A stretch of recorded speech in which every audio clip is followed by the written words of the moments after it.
Decreto 1171 aprova o Código de Ética Profissional do Servidor Público Civil do Poder Executivo Federal.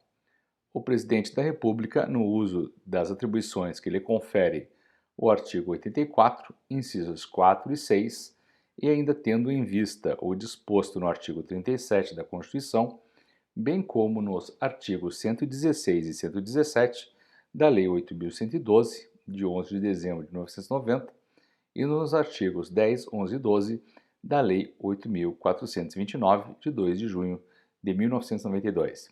Decreta. Artigo 1º. Fica aprovado o Código de Ética Profissional do Servidor Público Civil do Poder Executivo Federal, que com este baixa. Artigo 2º.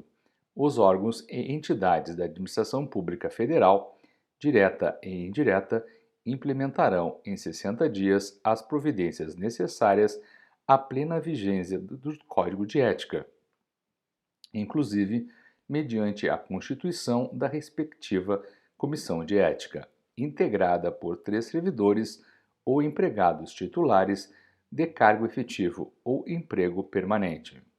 Parágrafo único. A constituição da Comissão de Ética será comunicada à Secretaria da Administração Federal da Presidência da República, com a indicação dos respectivos membros titulares e suplentes. Artigo 3º. Este decreto entra em vigor na data de sua publicação. Anexo. Código de Ética Profissional do Servidor Público Civil do Poder Executivo Federal. Capítulo 1, Seção 1 das regras deontológicas. Inciso 1. A dignidade, o decoro, o zelo, a eficácia e a consciência dos princípios morais são primados maiores que devem nortear o servidor público, seja no exercício do cargo ou função ou fora dele, já que refletirá o exercício da vocação do próprio poder estatal. Seus atos, comportamentos e atitudes serão direcionados para a preservação da honra e da tradição dos serviços públicos. Inciso 2. O servidor público não poderá jamais desprezar o elemento ético de sua conduta. Assim, não terá que decidir somente entre o legal e o ilegal, o justo e o injusto, o conveniente e o inconveniente, o oportuno e o inoportuno, mas principalmente entre o honesto e o desonesto, consoante as regras contidas no artigo 37 caput e parágrafo 4º da Constituição Federal. Inciso 3. A moralidade da administração pública não se limita à distinção entre o bem e o mal, devendo ser acrescida da ideia de que o fim é sempre o bem comum, o equilíbrio entre a legalidade e a finalidade na conduta do servidor público, é que poderá consolidar a moralidade do ato administrativo. Inciso 4.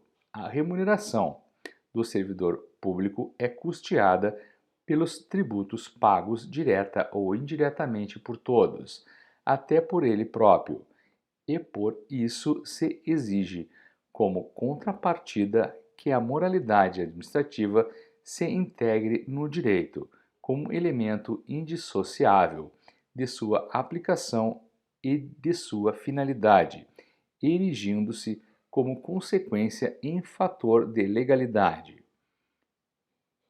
Inciso 5.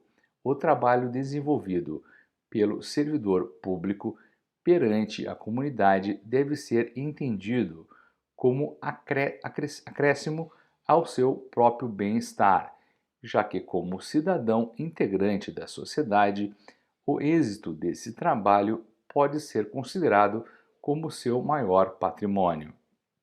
Inciso 6. A função pública deve ser tida como exercício profissional e, portanto, se integra na vida particular de cada servidor público. Assim, os fatos e atos verificados na conduta do dia a dia em sua vida privada poderão acrescer ou diminuir o seu bom conceito na vida funcional. Inciso 7. Salvo os casos de segurança nacional, investigações policiais ou interesse superior do Estado e da administração pública a serem preservados em processo previamente declarado sigiloso. Nos termos da lei, a publicidade de qualquer ato administrativo constitui requisito de eficácia e moralidade, ensejando sua omissão comprometimento ético contra o bem comum, imputável a quem a negar. Inciso 8. Toda pessoa tem direito à verdade. O servidor não pode omiti-la ou falseá-la, ainda que contraria aos interesses da própria pessoa interessada ou da administração pública. Nenhum Estado pode crescer ou estabilizar-se sobre o poder corruptivo do hábito do erro, da opressão ou da mentira, que sempre aniquilam até mesmo a dignidade humana, quanto mais a de uma nação. Inciso 9. A cortesia, a boa vontade, o cuidado e o tempo dedicados ao serviço público caracterizam o esforço pela disciplina. Tratar mal uma pessoa que paga seus tributos direta ou indiretamente significa causar-lhe dano moral. Da mesma forma, causar dano a qualquer bem pertencente ao patrimônio público, deteriorando-o por descuido ou má vontade, não constitui apenas uma ofensa ao equipamento e às instalações ou ao Estado, mas a todos os homens de boa vontade que dedicaram sua inteligência, seu tempo, suas esperanças e seus esforços para construí-los. Inciso 10. Deixar o servidor público, qualquer pessoa à espera de solução que compete ao setor em que exerça suas funções, permitindo a formação de longas filas ou qualquer outra espécie de atraso na prestação do serviço, não caracteriza apenas atitude contra a ética ou ato de desumanidade, mas principalmente grave dano moral aos usuários dos serviços públicos. Inciso 11. O servidor deve prestar toda a sua atenção às ordens legais de seus superiores, velando atentamente por seu cumprimento, e assim evitando a conduta negligente, os repetidos erros, o descaso e o acúmulo de desvios tornam-se às vezes difíceis de corrigir e caracterizam até mesmo imprudência no desempenho da função pública. Inciso 12.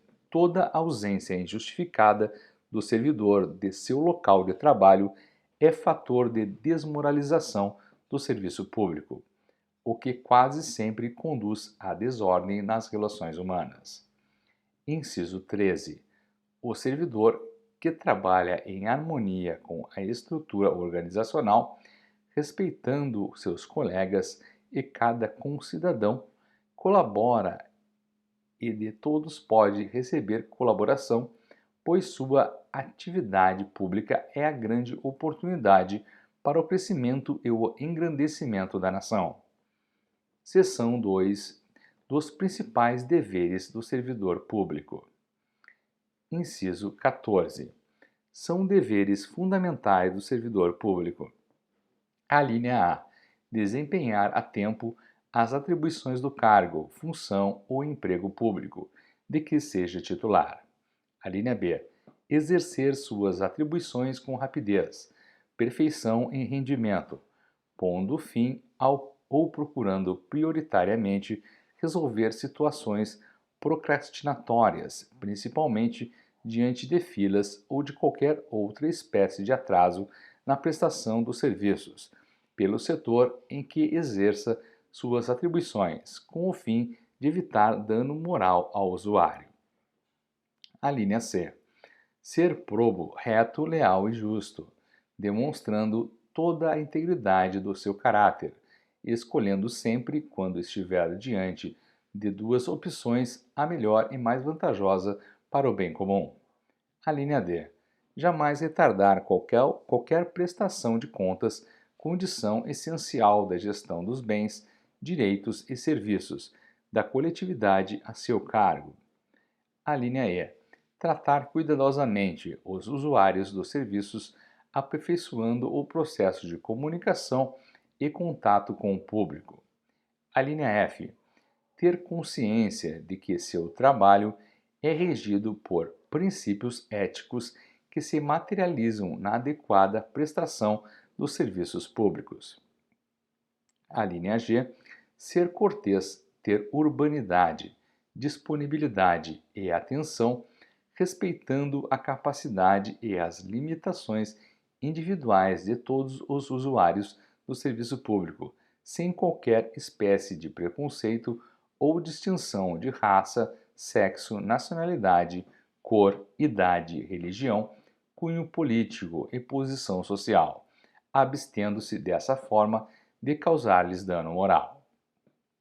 A linha H. Ter respeito à hierarquia, porém sem nenhum temor de representar contra qualquer comprometimento indevido da estrutura em que se funda o poder estatal. A linha I. Resistir a todas as pressões de superiores hierárquicos, de contratantes interessados e outros que visem obter quaisquer favores, benesses ou vantagens indevidas em decorrência de ações imorais, ilegais ou aéticas e denunciá-las. A linha J. Zelar no exercício do direito de greve pelas exigências específicas da defesa da vida e da segurança coletiva. A linha L. Ser assíduo e frequente ao serviço, na certeza de que sua ausência provoca danos ao trabalho ordenado, refletindo negativamente em todo o sistema. A linha M. Comunicar imediatamente a seus superiores todo e qualquer ato ou fato contrário ao interesse público, exigindo as providências cabíveis. A linha N. Manter limpo e em perfeita ordem o local de trabalho, seguindo os métodos mais adequados à sua organização e distribuição. A linha O. Participar dos movimentos e estudos que se relacionem com a melhoria do serviço de suas funções, tendo por escopo a realização do bem comum. A linha P. Apresentar-se ao trabalho com vestimentas adequadas ao exercício da função. A linha Q. Manter-se atualizado com as instruções, as normas de serviço e a legislação pertinentes ao órgão onde exerce suas funções. A linha R. Cumprir, de acordo com as normas do serviço, as instruções superiores, as tarefas de seu cargo ou função, tanto quanto possível, com critério, segurança e rapidez, mantendo tudo sempre em boa ordem. A linha S. Facilitar a fiscalização de todos os atos ou serviços por quem de direito. A linha T. Exercer com estrita moderação as prerrogativas funcionais que lhe sejam atribuídas, abstendo-se de fazê-lo contrariamente aos legítimos interesses dos usuários do serviço público e dos jurisdicionados administrativos. A linha U. Abster-se de forma absoluta de exercer sua função, poder ou autoridade, com finalidade estranha ao interesse público, mesmo que observando as formalidades legais e não cometendo qualquer violação expressa à lei. A linha V. Divulgar ou informar a todos os integrantes da sua classe sobre a existência deste código de ética, estimulando o seu integral cumprimento. Seção 3. Das vedações ao servidor público. Inciso 15. É vedado ao servidor público, a linha A, o uso do cargo ou função, facilidades, amizades, tempo, posição e influências para obter qualquer favorecimento para si ou para outrem. A linha B. Prejudicar deliberadamente a reputação de outros servidores ou de cidadãos que deles dependam. A linha C, ser em função de seu espírito de solidariedade conivente com erro ou infração a este código de ética ou ao código de ética de sua profissão. A linha D, usar de artifícios para procrastinar ou dificultar o exercício regular de direito por qualquer pessoa, causando-lhe dano moral ou material. A linha E, deixar de utilizar os avanços técnicos e científicos ao alcance ou do seu conhecimento para atendimento do seu mistério. A linha F, permitir que perseguições, simpatias, antipatias, caprichos, paixões ou interesses de ordem pessoal interfiram no trato com o público, com os jurisdicionados administrativos ou com colegas hierarquicamente superiores ou inferiores. A linha G, pleitear, solicitar, provocar, sugerir ou receber qualquer tipo de ajuda financeira, gratificação, prêmio, comissão, doação ou vantagem de qualquer espécie para si, familiares ou qualquer pessoa para o cumprimento da sua missão, ou para influenciar outro servidor para o mesmo fim.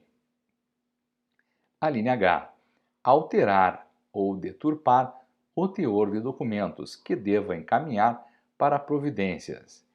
A linha I, iludir ou tentar iludir qualquer pessoa que necessite do atendimento em serviços públicos.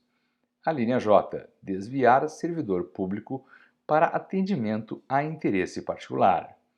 A linha L, retirar da repartição pública, sem estar legalmente autorizado, qualquer documento, livro ou bem pertencente ao patrimônio público. A linha M, fazer uso de informações privilegiadas obtidas no âmbito interno de seu serviço em benefício próprio, de parentes, de amigos ou de terceiros.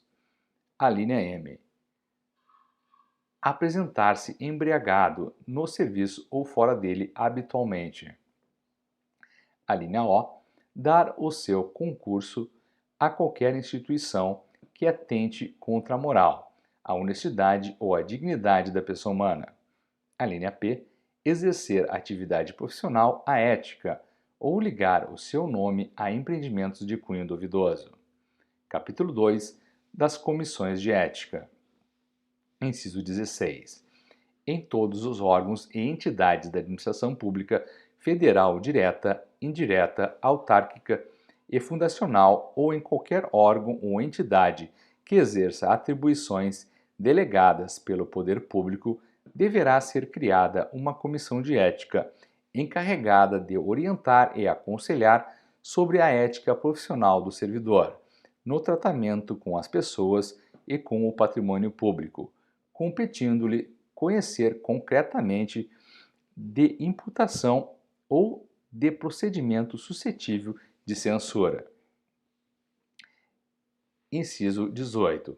A Comissão de Ética incumbe fornecer aos organismos encarregados da execução do quadro de carreira dos servidores os registros sobre sua conduta ética, para o efeito de instruir e fundamentar promoções e para todos os demais procedimentos próprios da carreira do servidor público. Inciso 22. A pena aplicável ao servidor público pela Comissão de Ética é a de censura, e sua fundamentação constará do respectivo parecer, assinado por todos os seus integrantes com ciência do faltoso. Inciso 24. Para fins de apuração do comprometimento ético, entende-se por servidor público todo aquele que é, por força de lei, contrato ou de qualquer ato jurídico, preste serviços de natureza permanente, temporária ou excepcional, ainda que sem retribuição financeira, desde que ligado direta ou indiretamente a qualquer órgão do poder estatal, como as autarquias, as fundações públicas, as entidades paraestatais, as empresas públicas e as sociedades de economia mista, ou em qualquer setor onde prevaleça o interesse do Estado.